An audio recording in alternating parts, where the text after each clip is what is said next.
सभी को मेरा हिंदी दिवस पर प्रणाम, नमस्ते, अभिवादन स्वीकार हो।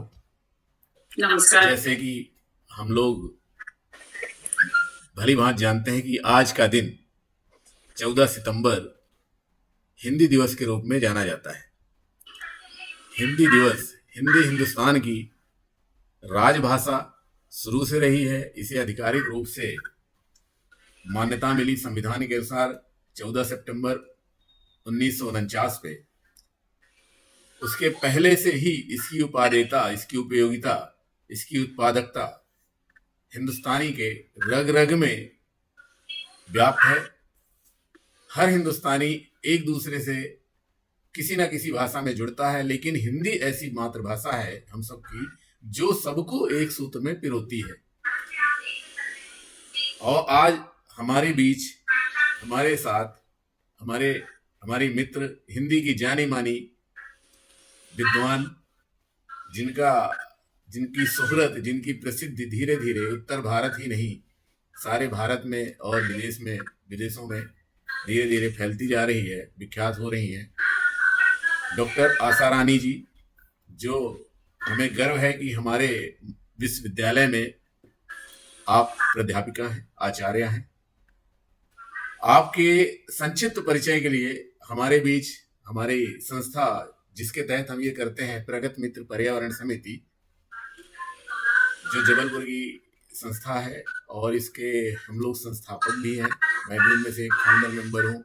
हमारे अध्यक्ष डॉक्टर यतीश जैन, और मैं डॉक्टर यतीश जैन का परिचय के रूप में बताना चाहूँगा। आपने वनस्पति विज्ञान, इन्वायरमेंटल साइंस से आपने MSc PhD किया है। फिर आपने भी हमारी आज मुख्य वक्ता की तरह बहुत सारी डिग्रियां ली हुई हैं।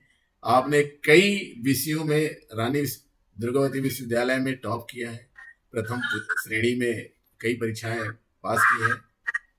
आपने LLB भी किया हुआ है, हिस्ट्री, इकोनॉमिक्स, हिंदी, मतलब कई विषयों में आपने महारत हासिल की है। और हमें बड़ा गर्व है कि आप भी हमारे मित्र हैं।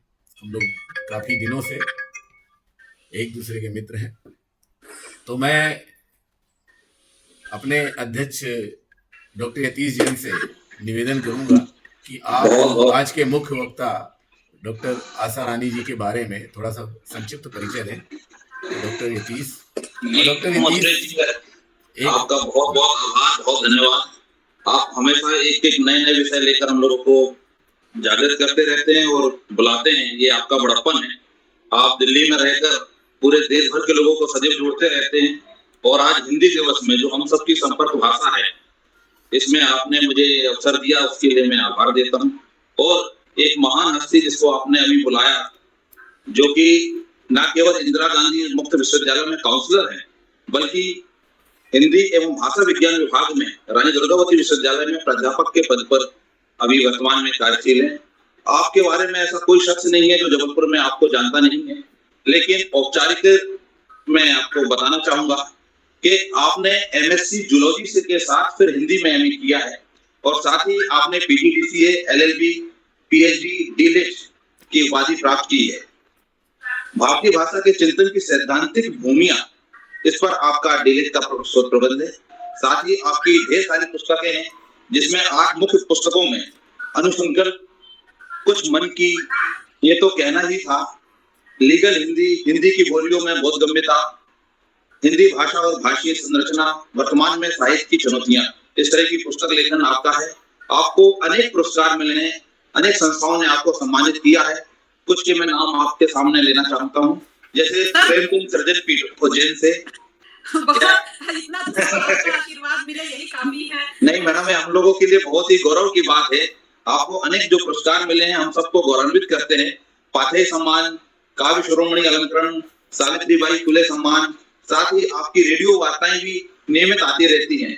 अनेक विधाओं में आप मूर्धन्य विद्वान हैं, और आज इस हिंदी के पावन दिवस पर हम आपको बहुत अधिक सुनना चाहते हैं।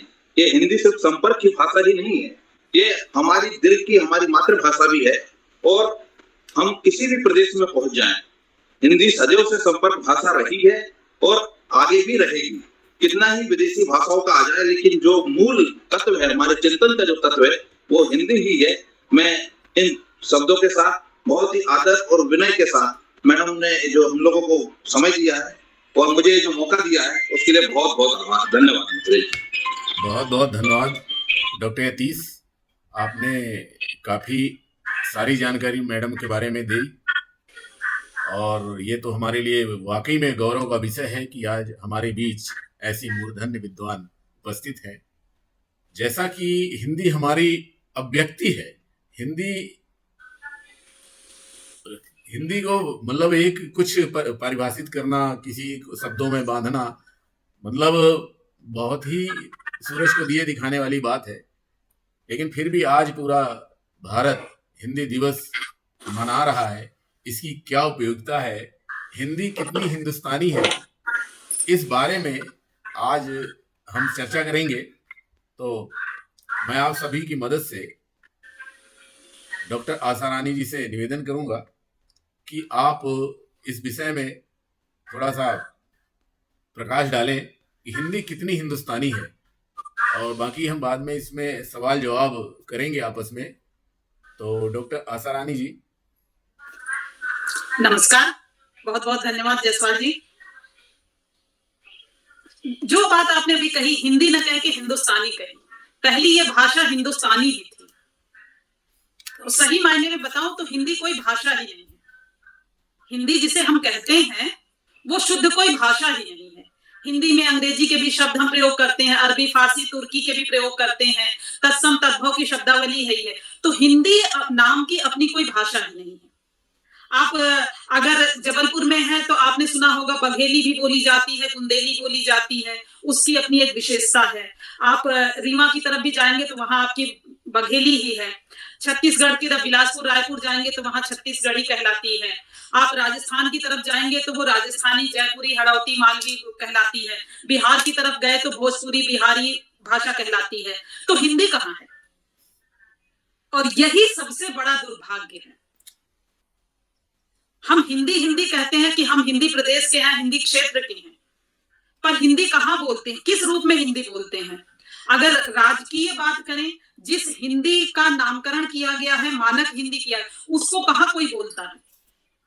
हर किसी की बोल में, या जो बोल कहा जाए कि अगर हिंदी को हम विषय में मान के आज चर्चा हो रही है भाषा के रूप में, यानी कि माध्यम के रूप में, हिंदी जो है हमारे विचारों के आदान प्रदान की एक माध्यम है।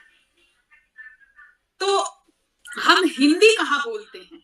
कोई बघेली बोलता है, कोई बुंदेली बोलता है, कोई कहा जाए कि खड़ी बोली बोलता है, आप जिधर हैं, कोई ब्रज बोलता है, कोई भोजपुरी बोलता है और कहता है कि हम हिंदी क्षेत्र के हैं। तो भाषा की सबसे बड़ी विडंबना यही है। कल तक, यानी कि आजादी के पहले 18वीं शताब्दी में जब संस्कृत से इतर एक सरल भाषा की बात हुई, मैं भाषा का विकास बता दूं कि जब भाषाई का रूप, संरचना रूप लिया गया तो उस समय एक ही भाषा थी, संस्कृत, और वही संस्कृत लिखी पढ़ी जाती थी और वही संस्कृत टूटा फूटा करके लोग बोलते थे। तो भाषाई या जो लेखन है, आप भी जानते हैं कि लेखन आपस में कहा जाता था जो पढ़े लिखे लोग हैं या पंडित संप्रदाय के लोग, या जो ये वर्ग है, वही बस लिखना पढ़ना जानता था, वही बोलता था। तो उसकी भाषा जो कहलाती थी वैदिक संस्कृत कहलाती थी। और संस्कृत चूंकि क्लिष्ट है, कठिन है, तो हर कोई बोल नहीं पाता था। तो भाषा के लिए आप बहुत सामान्य सी एक बात कही जाती है, मुख सुख, अपनी सुख सुविधा के अनुसार व्यक्ति बोलता है। इशारा भी करके बता देगा कि हम ये बोलना चाह रहे हैं, या फिर कुछ टूटी फूटी में या थोड़ा सा सही गलत उच्चारण करते हुए वो बोलता है। तो यही जो संस्कृत थी, लिखने पढ़ने की जो संस्कृत थी, वो वैदिक संस्कृत हो गई। और जो बोलचाल की संस्कृत थी उसको लौकिक संस्कृत नाम दिया गया, यानी कि लोक की, पब्लिक की। और परिवर्तन देखिए कहाँ होता है, जो सबसे अधिक प्रयोग किया जाता है। तो प्रयोग कहाँ होता है? बोलचाल में ही होता है। कि आप कुछ दिन सतना एरिया में रहे या कुछ दिन इलाहाबाद में रहे, अपने अध्ययन के लिए आप कुछ दिन जबलपुर में आए, तो इलाहाबाद में जो आपकी भाषा थी वो खड़ी बोली के या अवधि के नजदीक थी हिंदी, और जब आप जबलपुर में आए तब आपकी जो भाषा में थोड़ा सा पुट बुंदेली और बघेली का हो गया, अपन तो जी है ना। और जब आप ईश्वर की कृपा है, रोटी पानी के लिए आप फरीदाबाद में अवस्थित हो गए हैं, तो आप में दिल्ली वाली भाषा का भी प्रभाव है। तो कहाँ है आपकी हिंदी? आप कह सकते हैं आपकी कौन सी हिंदी कहलाएगी? इलाहाबादी हिंदी कहलाएगी, जबलपुरिया हिंदी कहलाएगी, या दिल्ली वाली हिंदी कहलाएगी? यानी कि जो क्षेत्रीय बोलियां हैं उसका प्रभाव आपके बोलचाल में पड़ेगा। यही है मुख सुख। आवश्यकता के अनुरूप और अपनी सुविधा के अनुरूप जब व्यक्ति भाषा का प्रयोग करता है तो वो फिर कोई एक भाषा नहीं रह जाती है। हम जिस भाषा की चर्चा करते हैं वो करते हैं, एक तरह से प्रयोग होता है लेखन में। हम राजकीय काम किस भाषा में करते हैं, या हमारा जो आदान प्रदान है, जो जिसको कहते हैं दस्तावेजीकरण, डॉक्यूमेंटेशन जो होता है, हम पत्र व्यवहार किस भाषा में करते हैं। बुंदेली के भी लोग भी पत्र व्यवहार जब करते हैं तो उसमें बहुत ज्यादा कुछ शब्द होंगे उनके बुंदेली के, लेखन हिंदी कहेंगे कि हिंदी में लिख रहे हैं, कुछ कुछ शब्द हो जाते हैं। आजकल तो बढ़ावा इतना मिल रहा है कि बुंदेली की भी कविताएं, कहानियां और साहित्य छप रहा है ब्रज भाषा की, जो कि बहुत पुराना है। तो इसी मुख्य सुख जो लौकिक संस्कृत थी, वो जब दौर आया अशोक काल, आपने सुना होगा, पाली प्राकृत चली, फिर वहां भी परिवर्तन हुआ क्योंकि व्यक्ति धीरे धीरे क्या हुआ, एक स्थान से दूसरे स्थान पर आने जाने लगा। तो और बोली भाषा उच्चारण का या हमारी जो मुखाकृति है इसकी संरचना भौगोलिक स्थिति पर भी निर्भर करती है। तो जब हमारा भौगोलिक क्षेत्र बदलता है तो हमारे शरीर की जो थोड़ी सी बनावट है या उच्चारण की कहा जाए वाक संवेदना है वो भी बदलती है और व्यक्ति बोलना चाहता है। आप इलाहाबाद के कुछ शब्द लेके आए होंगे जब जबलपुर, और कोई जबलपुर का सुनने वाला कहा कि ये शब्द तो आप बड़ा अच्छा बोल रहे हो, चलो ये हमारे यहाँ बड़ा कठिन था, आप इसको ये नाम दिए, हम भी वही सुन रहे हैं। और आपकी वो शब्द जबलपुर के व्यक्ति ने सुन लिया और वो प्रयोग करने लगा, और आपने जबलपुर से कोई शब्द उठा लिया जो आप फरीदाबाद में बोल रहे होंगे। तो ये क्या हुआ, यही हमारा विस्तार भी है और यही हमारा संकुचन भी है कि एक शब्द का विस्तार हुआ, इलाहाबाद से जबलपुर से फरीदाबाद तक पहुंच गया, लेकिन उसी का जो शब्द जबलपुर में प्रयोग हो रहा था हो सकता है उसका प्रयोग बंद हो जाए या ना प्रयोग कर रहे हैं। तो इसी तरह धीरे धीरे जो हमारी संस्कृत है बदलते बदलते जो हमारे वर्तमान या कहा जाए कि 12वीं 15वीं शताब्दी में आई भाषा, तो वही भाषा उसमें चूंकि गुजराती के भी शब्द थे, दिल्ली क्षेत्र में जो शब्द प्रयोग किए जाते थे वो भी शब्द थे, बिहार में जो शब्द प्रयोग किए जाते थे, और यहाँ तक कि शासन जो था हमारा मुगल शासन था, तो जो उनके तुर्की के शब्द थे या फारसी के शब्द थे, अरबी के शब्द थे, वो भी बोलचाल में बहुत अधिक प्रयोग हो रहे थे। हमारे बीच अभी जो हमारे वकील साहब भाई साहब जुड़े हुए थे वो बता सकते हैं कि कोर्ट कचहरी में उतने शब्द अंग्रेजी के प्रयोग नहीं होते हैं जितना मेरे ख्याल से अरबी फारसी के शब्द प्रयोग होते हैं, है ना। तो इस तरह के जब हम हिंदुस्तान में इन सारी भाषाओं के शब्दों का प्रयोग करके जब बोलते थे तो उस समय विद्वानों ने उसे नाम दिया था हिंदुस्तानी। और सही मायने में आज अगर हिंदी को भी बदल के हिंदुस्तानी कहा जाए तो वो हमारे लिए राष्ट्रीयता, राष्ट्रवाद और हमारे देश का प्रतीक चिन्ह कहलाएगा। हिंदी अपने आप में कुछ नहीं, क्योंकि हिंदी कहा जाए अगर हमारी दृष्टि से आप सुनना चाहेंगे तो 18 बोलियों का मिश्रण है हिंदी। 18 बोलियां हैं, जो अब 18 बोली यानी कि जो पूरा हिंदी क्षेत्र, हिंदी बेल्ट जिसको कहते हैं, जिसमें राजस्थान भी आता है, हरियाणा भी आता है, आपका दिल्ली भी आता है, उत्तर प्रदेश भी आता है, मध्य प्रदेश भी आता है, बिहार, छत्तीसगढ़, उत्तराखंड, ये पूरा क्षेत्र जो है इसको हिंदी क्षेत्र कहते हैं। 5 भागों में विभक्त है और इनकी 18 बोलियां हैं। तो इन 18 बोलियों में जो समानता है उसको नाम दिया जाता है हिंदी का। यानी कि 18 बोलियों में जो कुछ कॉमन पॉइंट्स हैं, आप जब तुलनात्मक अध्ययन करते हैं तो आप जानते हैं कुछ कॉमन पॉइंट्स मिलते हैं और कुछ उसमें जो अलग होती है उनकी अलग विशेषता होती है, विषमता होती है, असमानता होती है, और वही असमानता अपनी अलग अलग बोलियों की विशेषता हो गई। तो जो 18 बोलियों की एक समानता है उसको कहा जाता है हिंदी की विशेषता हो गई, और उन्हीं 18 बोलियों में जो असमानताएं हैं वो उस पर्टिकुलर बोली की, यानी वो विशेष बोली की, देखिए मैं जानबूझ के अंग्रेजी शब्द प्रयोग कर रही हूं ताकि उस बात को आप बहुत क्लियरली आप समझ पाए। तो जब उस खास बोली की जो विशेषता होती है वो हमारी अलग हो गई, और जो इन बोलियों में समानता है उसको हम हिंदी कह रहे हैं। ये हमारी हिंदी का परिचय है। तो सही मायने में अब आप कह सकते हैं ना कि अगर हम इसको हिंदुस्तानी नाम दें तो हमारी अनेकता में एकता की बात होगी। क्योंकि आपने सजल शब्द सुना होगा, तेजल शब्द सुना होगा, अक्सर लोग नाम रखते हैं। तो ये तेजल या सजल ये शब्द गुजराती के हैं, और उसी में हम गजल कह दें तो गजल अरबी का शब्द है, फारसी के शब्द है। गमला जो हम प्रयोग करते हैं वो तुर्की का शब्द है। आलपीन या जो सेफ्टी पिन जिसको अंग्रेजी में कह देते हैं और हिंदी में आलपीन कहते हैं, ये फारसी का शब्द है। हम आला और ताखा जो शब्द बात करते हैं, लालटेन की जो बात करते हैं, और लेकिन ये छोटी छोटी चीजें जो हैं या शब्द जो हैं हमारी जुबान पर इस तरह सेट हो गए हैं कि हमें लगता है कि ये सब हिंदी के शब्द हैं। जुबान अपने आप में हमारी हिंदी के शब्द नहीं है ना। तो चेहरा, मुखड़ा, हम जो एक एक बात करते हैं, दिनांक, तिथि और तारीख की बात करते हैं, तीनों शब्द हमारी अलग अलग भाषाओं के हैं। तो हिंदी को अगर कहें कि उदारमना कह सकते हैं, लेकिन हिंदी कोई नाम ही नहीं है। ये शब्द की रचना भी अगर थोड़ा सा मैं इतिहास बता दूं, ये शब्द हिंदी कोई शब्द नहीं था। हम शब्द ये है सिंधी।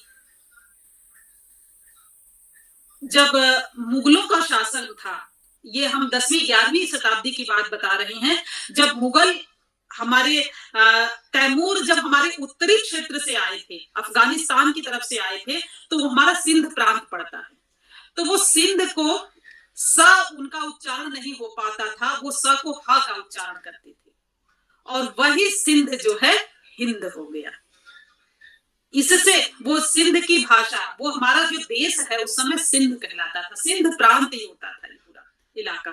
तो उस सिंध प्रांत या सिंधी भाषा जो है हिंदी कहलाई, जबकि वो हिंदी और वो सिंधी में बहुत अंतर हो गया। हमने नाम तो उनकी ले लिया, सिंधी से हिंदी ले लिया, लेकिन हिंदी को हम भारतवर्ष का जो केंद्र वाला क्षेत्र है, वो ना उत्तर का क्षेत्र है, ना दक्षिण का क्षेत्र है, ना पूर्व का है, ना पश्चिम का, ये मध्य क्षेत्र है।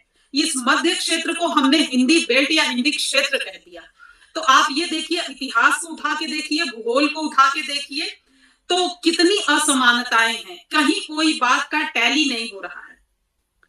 कि अगर हम इतिहास से लें तो सिंध हमारा कहा जाए उत्तरी क्षेत्र में है, जो भारत, पाकिस्तान और अफगानिस्तान वाला इलाका है, कश्मीर का है, पर हम हिंद को यहाँ कर दिए हैं। खैर, ये बात हो गई। पर हिंदुस्तानी नाम देकर वो बहुत सही था, पर कहा जाता है थोड़ा सा राजनीति होती रहती है, और हिंदुस्तानी को बदल के बाद में इसको बस अब हिंदुस्तानी से हिंदी नाम क्यों पड़ा, वही एक शब्द मैंने प्रयोग किया था, मुख सुख, क्योंकि लोगों को लग रहा था हिंदुस्तानी बहुत बड़ा शब्द है। उस हिंदुस्तानी से हिंदी बन गया 2 अक्षर का शब्द। और ये इतना तक तो बोलचाल ठीक है। हमारे स्वतंत्रता से पहले इस हिंदी के प्रचार प्रसार के लिए इस पे काम, आप ये समझ लीजिए, हिंदी क्षेत्र के बाहर के लोगों ने किया। आज मैं यहाँ पर महात्मा गांधी जी का भी नाम लूंगी, क्योंकि इस भाषा के प्रचार प्रसार के लिए उन्होंने भी बहुत काम किया। स्वतंत्रता आंदोलन में उन्होंने पूरी बात हिंदी में कही। यहाँ तक कि एक BBC लंदन के लिए इनका साक्षात्कार होना था, तो उसमें अंग्रेजी में बोलना था, और वहां से संवाददाता अंग्रेजी में जब प्रश्न कर रहे हैं तो हिंदी में बोल रहे हैं, तो संवाददाता ने कहा कि आप अंग्रेजी में बोलिए, तो कहें कि आप कह दीजिए कि महात्मा गांधी को अंग्रेजी नहीं आती है। जिस अंग्रेज के विरोध में बात कर रहे हैं, अगर उन्हीं की भाषा में हम बात करें तो यहाँ विरोध कहाँ किस बात का रहा। तो वो सामने वाला ही कहेगा कि इनकी अपनी कोई भाषा ही नहीं, अपने विचार व्यक्त करने का भाषा ही नहीं है, और हमको दूर भगा रहे हैं। और आपने सत्याग्रह प्रकाश आप पढ़ा है, नहीं पढ़ा, कम से कम नाम जरूर सुना होगा, दयानंद सरस्वती जी ने लिखा है, वो भी उन्होंने हिंदी में लिखा। राजा राम मोहन राय जो बंगाली थे, उन्होंने हिंदी के लिए प्रचार प्रसार का काम किया। विवेकानंद जी जो वो भी बंगाली थे, पर उन्होंने उनकी जितनी बातें, सारी चीजें आप देखिए हिंदी में है। पर हिंदी क्षेत्र के जो लोग हैं, उन्होंने ही हिंदी को ये नहीं अपनाया है। और शायद कहा जाए कि अंबेडकर इस हिंदी को स्थापित कराना चाहते थे। तो देखिए, अपने में कहा जाता है कि सरकारी तौर पर कोई दबाव बना दिया जाए तो व्यक्ति अनुशासित हो जाता है, लेकिन हुआ उल्टा। उन्होंने संविधान में तो रख दिया कि इसको पूरे कामकाज की भाषा बनाया जाए, और जब कामकाज के लिए व्यक्ति सीखेगा समझेगा तब उसके भाई आम बोलचाल में तो प्रयोग करेगा ही करेगा, लेकिन वो वहां पर कागज में दबके ही रहेंगे कि कामकाज की भाषा। आज भी देखिए, चाहे सरकारी पत्र हो, जितने पत्र जारी होते हैं वो भी अंग्रेजी में जारी होते हैं। ये यहाँ पर दुर्भाग्य ये हुआ क्योंकि जब राजभाषा के रूप में इसको शामिल किया जा रहा था, अगर उसी समय राजभाषा न कह के राष्ट्रभाषा के रूप में शामिल किया जाता, और जो 15 साल का रिलैक्सेशन दे दिया गया था, जब ये कमेटी में बात रखी गई कि हिंदी को शामिल किया जाए राजभाषा के रूप में, तो जो हिंदी क्षेत्र है, ज्यादातर काम जो चाहे स्टेट गवर्नमेंट का या फिर केंद्र का अंग्रेजी में होता था, तो वहां बात उठी कि कहां कैसे इतने काम हो पाएंगे, कैसे पत्र व्यवहार हो पाएगा। तो जो 15 साल का उनको सहयोगात्मक रिलैक्सेशन दिया गया कि ठीक है भाई, 15 साल का आपको समय दिया जा रहा है, आप हिंदी अच्छी से तरह से सीख लीजिए और फिर पूरी तरह से कामकाज जो हिंदी में हो, वही 15 साल का जो रिलैक्सेशन है आज हमारे लिए फांसी का फंदा बन गया, या हिंदी के लिए कहा जाए फांसी का फंदा साबित हो रहा है। और आज मैं एक न्यूज पढ़ रही थी, वहां पर लिखा था कि 14 सितंबर हिंदी के लिए श्राद्ध दिवस है। और सही, बहुत सही टिप्पणी है, क्योंकि जिसको हम 365 दिन प्रयोग करते हैं, उसको एक दिन उत्सव के रूप में हम क्यों मना रहे हैं? कोई जरूरत नहीं है उत्सव मनाने की, हम उसका प्रयोग करें, उसका सम्मान करें, वही बहुत है। ये सब पश्चिमीकरण का है, जो पश्चिमी दौर है। हम एक दिन माता पिता का दिवस मनाते हैं, बाकी दिन क्या कर, तो अब यही संस्कृति आज हमारे ऊपर हावी होती जा रही है। हम 364 दिन अपने माता की खबर नहीं लेंगे, 365 दिन नहीं, और एक दिन मैसेज करेंगे। मैसेज का दौर ऐसा रहेगा कि शायद माता को पता भी नहीं चलेगा कि मेरा बेटा इतना अच्छा कोटेशन अपने दोस्तों में शेयर कर रहा है, या मेरी बेटी ऐसा कर रही है, कि उस माता के पास या उस पिता के पास नहीं जा रहे हैं, पर वो बनाया जा रहा है। तो ये सोशल मीडिया जो अभी आ गया है ना, ये सोशल मीडिया पर लोग अपना वर्चस्व दिखाने के लिए या अपना गुणगान कराने के लिए कि देखो मैं ऐसा कोटेशन लिख सकता हूँ, ऐसा बना सकता हूँ, ये कर सकता हूँ। सुबह से आप मोबाइल उठाइए तो देखिए आपका चेक बॉक्स एकदम भरा रहता है। कभी कभी हम कॉल वगैरह नहीं कर पाते हैं, कुछ अपने ढंग से अगर कुछ करना चाहे तो, क्योंकि इतना ज्यादा मेमोरी फुल हो जाती है। तो मैं समझती हूँ ये सब करने की आवश्यकता नहीं है। और आप हिंदी भाषा, और भाषा तो साहब इतनी मिठास लिए हुए, इतनी विशेषताओं वाली है कि अगर हम आपकी अंग्रेजी से ही तुलना करके बता दें तो आप यही समझेंगे कि आप हिंदी की उपयोगिता को समझ पाएंगे। हिंदी जैसी बोली जाती है वैसी ही लिखी जाती है। हिंदी में अंग्रेजी वाला साइलेंट वाला कॉन्सेप्ट नहीं है। और हिंदी देखिए, हिंदी की जितने वर्णमाला है हम बात करें तो हर वर्णमाला की अपनी एक आवाज है और हर वर्णमाला की अपनी एक संरचना है। अगर हम चित्र की दृष्टि से देखें तो हर संरचना की अलग है। लोग व और ब में अंतर नहीं कर पाते हैं, या म भ में अंतर नहीं कर पाते हैं, लेकिन ध्यान से देखिए हर अक्षर अलग अलग लिखा जाता है। और हमारा जो स्वर है वॉवेल, इसकी भी बहुत बड़ी विशेषता है। हमारा स्वर दो रूपों में प्रयोग होता है। एक होता है अक्षरात्मक, अल्फाबेट के रूप में आ आ ई ई उ लिखते हैं, और दूसरा हम मात्रात्मक भी प्रयोग करते हैं। उदाहरण अगर हम आशा की बात करें तो पहला अगर हम स्वर लिख रहे हैं, देखिए अगर अंग्रेजी में हम आशा लिखेंगे तो ASH A लिखेंगे, यानी कि 4 अक्षर का प्रयोग करेंगे, और हिंदी में हम 2 ही अक्षर से काम चला लेते हैं। तो हमारी हिंदी जो है स्थान भी कम घेरती है। क्यों? क्योंकि हम मात्राओं का प्रयोग दाएं बाएं ऊपर नीचे करके उसके अक्षर संख्या को कम करते हैं।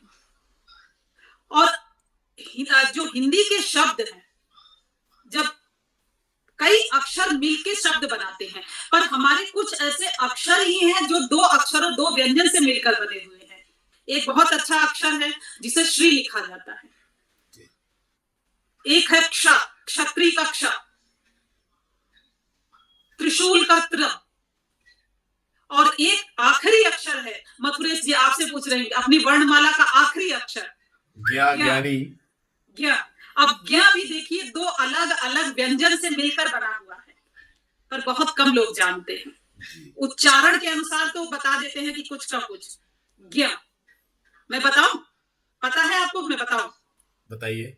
ज्ञ लोग अक्सर सोचते हैं ग और य का बना हुआ है ना? उच्चारण से देखिए ज्ञ लगता है ग और य से, लेकिन नहीं, ज्ञ बना है ज और इ से। च छ ज, जहाज वाला ज, और उसी लाइन का जो आखिरी पंचमाक्षर होता है इ, ज और इ से मिलकर बना है। तो आप कभी कभी देखिए, कोई खासकर जो बाबा रामदेव जी हैं, यज्ञ को जग बोलते हैं, ज्ञ, तो वो है ज अक्षर से बना होता है।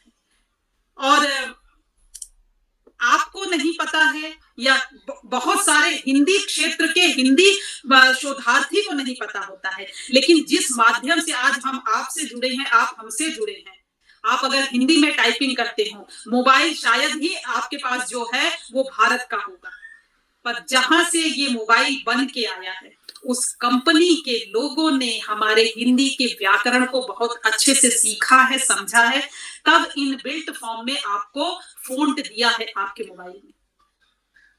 आप चेक करने के लिए जो मैंने बात बताई, आप ज लिखकर आधा उसमें हलंत लगाइएगा और उसके बाद तुरंत इया टाइप करेंगे, तो देखिए ज और इया मिलकर तुरंत वो ज्ञ बन जाएगा जी। तो आप समझिए, जिस चीज, ये बाजारवाद है, उस कंपनी को हमारे इस भारतवर्ष में उसको बाजार मिल रहा है, तो इस बाजार में प्रवेश के लिए यहाँ की विशेषताओं को उसने सीखा, समझा, लेकिन हम नहीं सीखना चाहे। तो यही हमारी भाषा का जो लालित्य है। आप भी जान रहे हैं कि हमारे रिश्ते कितने हैं और कितने वैविध्यपूर्ण हैं, उनके नाम अलग हैं, चाचा, नाना, दादा, चाची, बुआ, फूफा, पर अंग्रेजी में सिर्फ अंकल, आंटी, ज्यादा से ज्यादा उसमें मैटरनल और पैटर्नल जोड़ दे देते हैं।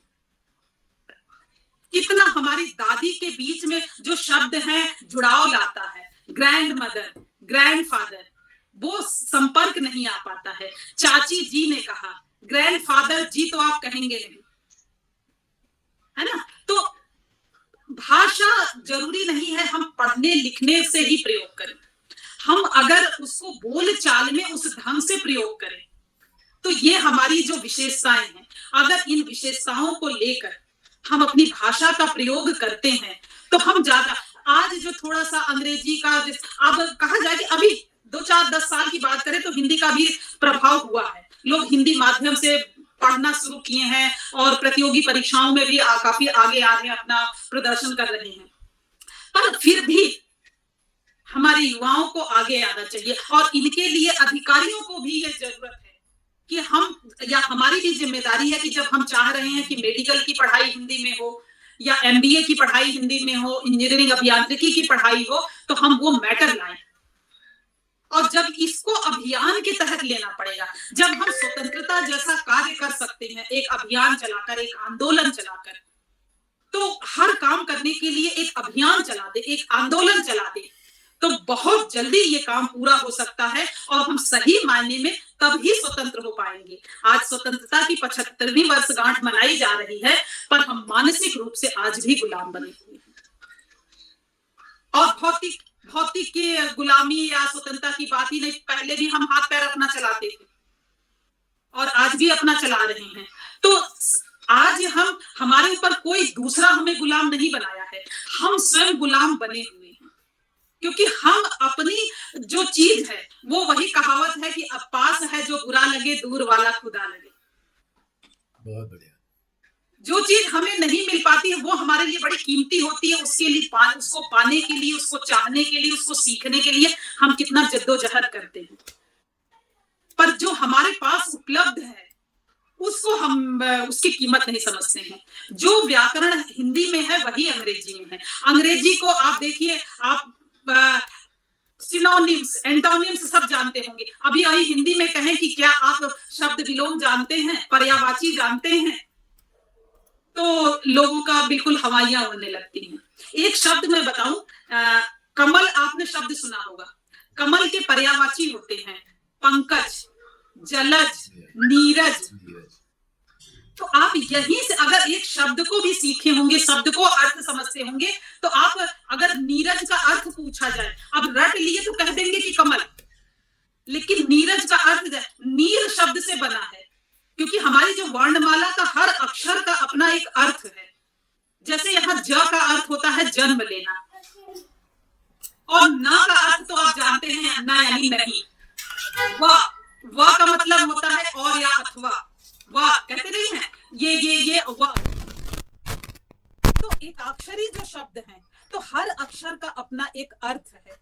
तो नीरज मानी पानी में जो जन्म लेने वाला, नीरज। जलज यानी कि जो जन्म ले रहा है कहाँ, पानी में या जल में। तो इसी तरह एक शब्द है कमल के लिए, पंकज। और पंख मतलब जानते होंगे अभी, पंख मतलब होता है कीचड़, यानी कि जो कीचड़ में जन्म ले रहा है। पर अब कीचड़ में कीड़े मकोड़े भी होते हैं, दूसरे घास फूस भी होते हैं, पर वह शब्द जो है किसके लिए निश्चित हो गया है, यानी डिकोड हो गया है, कमल के लिए। यानी कि अगर हम नीरज कहते हैं तो उससे अर्थ बस निकलता है कि हम बात कमल की कर रहे हैं। पंकज कहते हैं, उससे भी अर्थ होता है कि हम कमल की बात कर रहे हैं। नहीं, वही कीचड़ में तो कीड़े मकोड़े होते हैं, जलकुंभी वगैरह होती हैं, तो जलकुंभी को हम कभी पंकज कहने नहीं जाते हैं, उसको हम कभी कहीं नीरज नहीं कहते। ये हमारे शब्द, हिंदी के जो शब्द है, इसकी महत्ता है। तो जब हम इसके लालित्य को, इसके सौंदर्य को, इसकी शैली को पढ़ेंगे, समझेंगे, सीखेंगे और उसके अनुसार बोलचाल में प्रयोग करेंगे, तब हमें अपनी हिंदी पर गर्व होगा। और ये जो दिवस है, दिवस मनाना तो ठीक नहीं, हम मेरी दृष्टि में ठीक नहीं है। और ये राजनयिक, अभी एक जो बहुत ज्यादा इस समय बोलचाल में आज प्रयोग हो रही है कि निज भाषा उन्नति है, सब भाषा को मूल, बिन निज भाषा ज्ञान के मिटे नहीं को चूल। इस दोहे को 150 साल पहले भारतेंदु हरिश्चंद्र ने कहा था। किस दृष्टि से? ज्ञान के लिए कहा था कि अपनी भाषा का आपको ज्ञान होना चाहिए। और आज उस दोहे को तोड़ मड़ोड़ कर भाषा की दृष्टि से दिखाया या बताया जाता है। तो भाषा यानी कि जो आपकी बोलचाल की भाषा है, जिस भाषा में आप लिखते पढ़ते हैं, उसका ज्ञान अच्छे से होना चाहिए। जो लेखन है वो त्रुटिपूर्ण नहीं होना चाहिए। आप बोल के सॉरी बदल दोगे, बोले गलत हो गया सॉरी अगर ये हुआ, लेकिन जब कोई बात दस्तावेज बन जाता है, हमारे कोर्ट के भाई साहब जुड़े हुए हैं, जब कोई कागज में लिखित हो जाता है शब्द, तो वो बहुत महत्वपूर्ण हो जाता है। तो लिखने से पहले उन्हीं शब्दों को समझना होगा। दीन और दिन, रुख और रूख, एक मात्रा का अंतर है। सीख और सिख। तो अगर मान लीजिए आपको लिखना है रुख, आपने लिख दिया रूख, अंतर कहाँ आ रहा है? आपको तो लगेगा कि अरे र में मात्रा ही तो लगा है, ऊ का छोटा ऊ बड़ा ऊ की मात्रा का लोग अंतर नहीं कर पाते हैं र में लिखने में। गुरु शायद ही कोई सही लिखता हो, पुरुष भी लिखना होता है तो लोग गलत लिख देते हैं। पर आपने रुख और रूख में से अंतर नहीं किया। लिखना है रुख, आपने लिख दिया रूख, या रूख लिखना है, आपने लिख दिया रुख, तो उस वाक्य का तो सत्यानाश हो गया। रुख मतलब होता है मानसिकता या दिशा, जैसे कहते हैं अरे उसका रुख ही नहीं समझ में आता। और रूख मतलब होता है सूखा हुआ पेड़। अब आप अंतर देखिए, आपको लिखना है, बोलना है रुख, और आपने बोल दिया या लिख दिया रूख, तो उस वाक्य का क्या होगा? तो अगर इन विशेषताओं को हम सीखें, समझें, तब शायद अंग्रेजी की तुलना में हम अपनी भाषा को ज्यादा गहराई से, अपनत्व के साथ अपना पाएंगे। आप देखिए, अगर साइकोलॉजी की स्पेलिंग रटी ना हो तो बंदा कहाँ से शुरू करेगा? सी से या यस से शुरू करेगा। पी से तो कभी सपने में भी शुरू नहीं कर सकता, कभी नहीं, है ना? इसी तरह नॉलेज है। जबकि हिंदी में देखिए, जो शब्द बोला जाता है वहीं से लिखा भी जाता है। इसीलिए हिंदी में जो स्वर व्यंजन होते हैं, अक्षर होते हैं, वर्ण होते हैं, उनमें एक और शब्द प्रयोग किया जाता है, ध्वनि। ध्वनि यहाँ साउंड को नहीं कहा जा रहा है। साउंड इस लिहाज से कि हर अक्षर की अपनी एक आवाज होती है, अपना एक साउंड होता है, वहां पर उसको ध्वनि कहते हैं। लैटिन में इसके लिए शब्द होता है फोनेटिक्स, और उसी फोनेटिक्स से हमारा आपका जो ये फोन शब्द बना है, क्योंकि इससे हम क्या करते हैं, इस फोन से अक्षरों का ही तो आदान प्रदान करते हैं। अक्षर को जोड़कर शब्द बनाते हैं, शब्द जोड़कर वाक्य बनाते हैं, और वाक्यों को जोड़कर हमारा विचार होता है, जिससे हम एक स्थान से दूसरे स्थान पर पहुंचाते हैं। उसी फोनेटिक्स से यानी ध्वनियों से हमारा ये फोन शब्द क्या नामकरण हुआ है। तो ये सारी विशेषताएं हैं, और ये दुर्भाग्य है जब हम एक दिन की बात करते हैं, हम अगर इसको व्यवहार में लाएं, प्रयोग में लाएं और रोज लाएं और छोटे छोटे काम कर लें, जैसे हम हस्ताक्षर बड़े शान से अंग्रेजी में करते हैं। जो 8वीं 10वीं तक का भी पढ़ा होगा उसको लगेगा कि अंग्रेजी में अगर हम हस्ताक्षर करेंगे तो हम बहुत पढ़े लिखे कहलाएंगे, जबकि जितने अक्षर हिंदी के बड़े कलाकारी ढंग से आप बना सकते हैं। हस्ताक्षर करिए, अपना जो मकान घर नाम पट्टी होती है वो आप अपने हिंदी में लिखिए, हर कोई पढ़ लेगा। आपके दरवाजे में रिक्शा वाला भी जो आएगा, अगर कोई, आज देखिए आपकी कॉलोनी में कितने बड़े बड़े बंगले होंगे, कितने बड़े बड़े डुप्लेक्स और फ्लैट होंगे। एक दूसरे को अगर बाइयां एक दूसरे का नाम पूछना चाहती हैं तो वो पढ़ के नहीं देख पाती हैं। ठीक बात है ना, वो पूछ के ही कि अरे वो आलोक कुमार मिश्रा जी कहाँ रहते हैं, वो नेम प्लेट के पास खड़ी है लेकिन वो नहीं पढ़ पाएगी। शायद आलोक कुमार लिखा रहेगा, भागीरथी लिखा रहेगा तो वो पढ़ लेगी, क्योंकि आज के दौर में अब बाइयां भी दूसरी चौथी क्लास तक की पढ़ी वाली मिल रही। 90 के पहले था कि नहीं उतनी शिक्षा थी, लेकिन 90 के बाद की जो आज व्यक्ति हैं वो भी आप समझ लीजिए 25-26 साल की हो गई हैं, तो वो प्राइमरी एजुकेशन तो है उनकी। ये छोटी छोटी चीजें अगर हम आप कर लें, और हम जायसवाल साहब, मैं ये कहना चाहती हूँ, मैं किसी दूसरे पर दोष नहीं देना चाहती हूँ या दूसरों से नहीं सीख देना चाहती हूँ कि आप ऐसा करें। मैं स्वयं वैसा करती हूँ, मैं स्वयं करना चाहती हूँ, क्योंकि कहते हैं ना, हम कह के बहुत कम काम करा सकते हैं, करके ज्यादा करा सकते हैं। मैं एक बहुत अच्छा उदाहरण मैं अपने ही घर का देती हूँ। मेरे घर का जो नामकरण है मात्र छाया, मात्र छाया। उच्चारण में आपको कुछ अंतर लग रहा है? ज्यादातर आप लोगों ने देखा होगा मात्र लिखा होता है, डैश लिखा होता है, फिर छाया लिखा होता है। और मैंने अपने घर का नाम लिखाया है मात्र त्र, और बीच में च लिख के और फिर छाया लिखाया है, डैश नहीं कराया है। तो जब घर का उद्घाटन हो रहा था तो कई लोग आए थे। एक जन दूसरे से पूछता है कि अरे मैडम हिंदी वाली है तब भी इतना गलत लिखवाया है, इनको मात्र छाया लिखवाने नहीं आया। तो दूसरे ने ज्यादा कुछ नहीं कहा, उन्हीं की बात को रिपीट किया था, यानी दोहराया था। क्या कि वो हिंदी वाली है इसलिए ऐसा लिखा। अभी जो आप कह रहे थे प्रश्न और उत्तर की बात है, देखिए शब्द वही है, एक ने उससे प्रश्नवाचक दृष्टि से कहा ना, इसमें कोई क्वेश्चन मार्क, जो अभी एक बार हमारी आपकी बात हो रही थी तो आपने कहा था कि हमने क्वेश्चन मार्क तो नहीं लगाना है। मतलब शब्द ही अपने आप में जब हम उसको उच्चारित करते हैं या शब्द बोलते हैं या इस तरह लिखते हैं तो अपने आप समझ में आ जाता है कि ये प्रश्न, ये वाक्य जो है वो प्रश्नवाचक है या सकारात्मक है, यानी उत्तर की दृष्टि से। एक ने कहा कि हिंदी वाली है इसलिए ऐसा लिखा, दूसरी ने कहा हिंदी वाली ही है इसलिए ऐसा लिखा। तो जब हम विशेष शब्द प्रयोग करते हैं तो पूछना, एक दूसरे से सीखना। सबसे बड़ी कमी हमारे अंदर है न सीखने की। हमारा ईगो हर्ट होता है कि हम किसी दूसरे से क्यों पूछें कोई चीज, हमें जो आता है वही सही है। तो कोई भी भाषा हो, हम ना अंग्रेजी की बुराई कर रहे हैं ना हिंदी की बड़ाई कर रहे हैं। और हिंदी में भी बहुत ऐसी चीज है, ऐसी उदार मना है कि वो हिंदी अंग्रेजी सारे शब्दों को अपने अंदर समाहित कर ली है कि लोग प्रयोग करने वाले समझ ही नहीं पाते कि हिंदी के हैं अंग्रेजी के। एक बात और मैं बताऊं, हमारे पूर्वज जो गंवार थे या कम पढ़े लिखे थे, वो अंग्रेजी के भी शब्दों को हिंदी में लिखना सीख गए थे। RAIL, रेल को हम उन्होंने लिखना र में ए की मात्रा और रे और ल। ट्रेन को TRAIN ना लिख के ट में नीचे रेफ लगा के ए की मात्रा ल। लेकिन आज बड़ा दुर्भाग्य है कि जब हम इतने डिग्रीधारी हैं, इतने पढ़े लिखे हैं, इतने संसाधनों से युक्त हैं, तब हम लिख रहे हैं कि मैं आ रही हूं MAINAARAHIHUIN।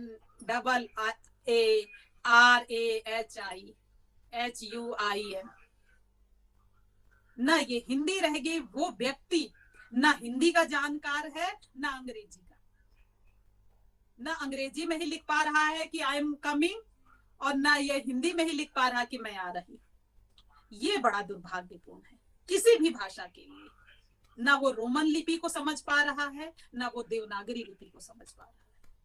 और भाइयों, मैं कहूंगी भाई साहब, ये शुरुआत हमें आपको ही करनी है। शुरुआत कहीं से किया जाए। ये वेबिनार के माध्यम से बहुत सी चीजें हो रही हैं, लेकिन जब हम जमीनी हकीकत की बात करें, हम फील्ड पर उतर के काम करें, हस्ताक्षर अभियान करें, अपने यारों दोस्तों को कहें कि कौन किस भाषा में कर रहा है हस्ताक्षर। हम सब लोग मिलके जो अपना एक संगठन है, एक जो आपका समूह बना हुआ है, संस्था बनी हुई है, एक साल में ये अभियान करके चला दीजिए कि अगले साल 14 सितंबर को जब हम मिले तो सबके हस्ताक्षर हिंदी में हो, या ये जो आईडी है सब लोग हम लोग हिंदी में बना लेते हैं अपनी। तो ये होगा सही मायने में हिंदी के लिए समर्पण। और कोई काम निष्ठा और समर्पण से ही हो जाता है, वरना कोई ना देवी देवता हमसे आके पूछते हैं कि हमें कौन सा पकवान आपने चढ़ाया,